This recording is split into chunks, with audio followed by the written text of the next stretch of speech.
Hello friends, आज हम लोग चर्चा करेंगे फॉरेस्ट के बारे में। मियावाकी फॉरेस्ट एक किस तरह का फॉरेस्ट है, कैसे इसे लगाया जाता है, इसके बारे में चर्चा करेंगे। अभी कुछ दिन पहले हमारे देश के प्रधानमंत्री ने अपने मन की बात में, जो रेडियो पे उनका प्रोग्राम आता है, उसमें मियावाकी फॉरेस्ट को उन्होंने चर्चा किया था, बताया था उसके बारे में। तो हम लोग डिस्कस करेंगे एनवायरनमेंट के पर्पज़ से हमारे पर्यावरण को कैसे बचाना है।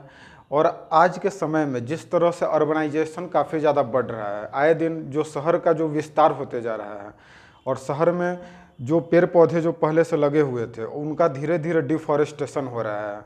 क्यों हो रहा है? बहुत सारा, जैसे बहुत सारे शहर में मेट्रो बन रहा है, तो मेट्रो के वजह से बहुत सारे पेड़ों का कटाई हो रहा है, या रोड का चौड़ीकरण हो रहा है, बिल्डिंग्स बनाया जा रहा है, तो जिसके कारण जो फॉरेस्ट एरिया है वो धीरे धीरे कम होते जा रहा है। और शहर में सबसे ज़्यादा पोल्यूशन ज़्यादा है, और पोल्यूशन ज़्यादा है और फॉरेस्ट एरिया कम है, पेड़ पौधे कम हैं, तो पोल्यूशन वहाँ पे काफ़ी ज़्यादा है। तो ये बहुत ही सेंसिटिव मुद्दा है। तो इसीलिए मियावाकी फॉरेस्ट को हम लोग डिस्कस करेंगे। देखिए, मियावाकी जो ये फॉरेस्ट है, ये मियावाकी मेथड मतलब एक तरह से टेक्निक ऑफ अर्बन एफॉरेस्टेशन। ये क्या है? तो टेक्निक ऑफ अर्बन अफॉरेस्टेशन मतलब अर्बन एरियाज में, शहरी क्षेत्र में किस तरह से पेड़ पौधा लगाना है, किस तरह से फॉरेस्ट को बढ़ाना है, तो इसके बारे में ये टेक्निक है। इसी टेक्निक को मियावाकी मेथड बोला गया है।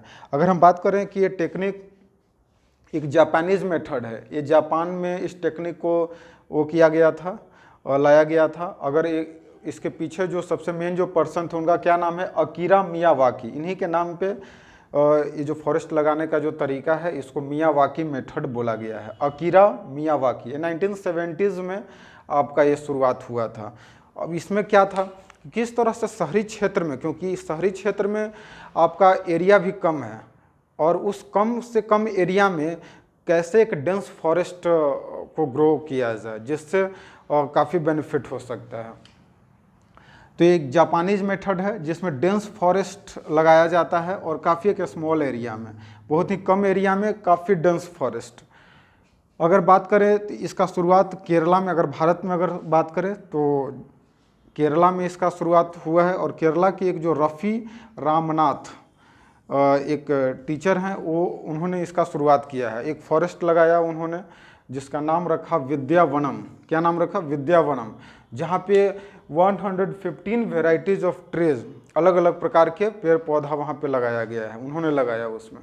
देखिए, इसमें क्या होता है कि किस तरह से बहुत कम एरिया में और एवरी इंच का यूज करना है। जैसे गांव में जो अमूमन जो फॉरेस्ट होता है या कहीं पे जो फॉरेस्ट एरिया होता है, क्या होता है, काफ़ी स्पेस में, मतलब एक पेड़ यहाँ पे लगा हुआ है तो एक पेड़ यहाँ पे, काफ़ी स्पेस होता है वहाँ पे। लेकिन शहर में तो एरिया कम है, तो उस कम से कम एरिया को कैसे यूटिलाइज करना, मैक्सिमम यूटिलाइज करना है, तो इस पॉइंट ऑफ व्यू से इस फॉरेस्ट को वो किया जाता है। जैसे कि एक डायग्राम के माध्यम से देखिए कि कैसे, मान लीजिए एक प्लॉट है, तो किस तरह से यहाँ पे 4 तरह के पेड़ लगाया जाता है।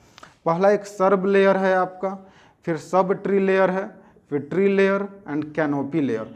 देखिए, जैसे सबसे पहले क्या किया जाता है कि कम से कम एरिया में कैसे मैक्सिमम ट्री लगाया जाए, इसका ध्यान रखा जाता है। अब इसके लिए जैसे देखिए, यहाँ पे ये देख रहे हैं सबसे लार्ज ट्री है आपका, ये 2 लार्ज ट्री है। एक डायग्राम के माध्यम से बस समझाने की कोशिश कर रहे हैं। एक लार्ज ट्री है तो इसको सबसे ये लगाया गया किनारे में, तो इसको कैनोपी लेयर बोला जाता है, मतलब ये विशाल वृक्ष होते हैं। फिर इसके बाद देखिए मैक्सिमम, अब इससे इसके नज़दीक में ठीक थोड़ा सा इससे कम हाइट का जो पेड़ है वो लगाया जाता है। फिर उससे कम हाइट का एक लेयर लगाया जाता है, और सबसे नीचे में भी एक लेयर हो गया सर्ब्स। तो इस तरह से मैक्सिमम यूज़, क्योंकि अगर जैसे अगर यहाँ पे लार्ज ट्री अगर लगाया जाए तो लार्ज ट्री तो पॉसिबल नहीं है पूरे एरिया में लगाना। तो अगर मान लीजिए 2 लार्ज ट्री लग गया तो और भी तो बहुत सारे एरिया बचा हुआ है, तो हर एरिया को उस हिसाब से देख कर कि कौन सा ट्री लगाना है वहाँ पे, जो कम जगह में, कम स्पेस पे, और वो हमारा सही हो। तो और इस तरह से काफ़ी एक डेंस फॉरेस्ट, बहुत ही कम एरिया में और मैक्सिमम ट्रीज लगाया जाता है, और ये 3 से 4 साल में एक काफ़ी डेंस फॉरेस्ट क्रिएट हो जाता है।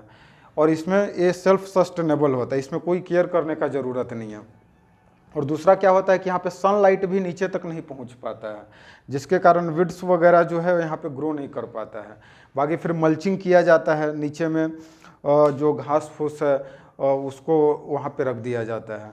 तो इस तरह से ये 4 तरह का ये लेयर है, canopy layer, tree layer, sub tree layer and serve layer. इस तरह से ये मियावाकी मेथड के माध्यम से कम एरिया में और डेंस फॉरेस्ट को ग्रो किया जाता है। इसका बेनिफिट देखिए क्या है, बेनिफिट्स है आपका कि क्लाइमेट चेंज में काफ़ी ज़्यादा मदद करेगा हम लोगों को। कर्ब पॉल्यूशन लेवल, जो शहर में पॉल्यूशन लेवल तो काफ़ी ज़्यादा है, व्हीकल्स वगैरह चल रहे हैं, इंडस्ट्री है, तो जिसके कारण फिर क्रिएट अ कार्बन सिंक, सबसे जो इम्पोर्टेंट है कार्बन सिंक की तरह काम करेगा। तो अभी के समय में काफ़ी ज़्यादा इम्पोर्टेंट है भारत जैसे देश के लिए कि जो मेट्रोपॉलिटन जो आपका मेट्रो सिटीज़ जो हैं वहाँ पे, क्योंकि एरिया काफ़ी कम हो रहा है, शहर का एक्सपेंशन हो रहा है, और वहाँ पे जितने जो पहले से जो फॉरेस्ट एरिया थे, जो पेड़ पौधे, उसको तो काट दिया गया। तो किस तरह से वहाँ पे फॉरेस्ट को डेवलप किया जाए ताकि हमारा स्पेस भी कम लगे और डेंस फॉरेस्ट क्रिएट हो। तो वही मेथड को मियावाकी मेथड बोला जाता है। तो आई होप आपको ये वीडियो अच्छा लगा होगा। बहुत बहुत धन्यवाद।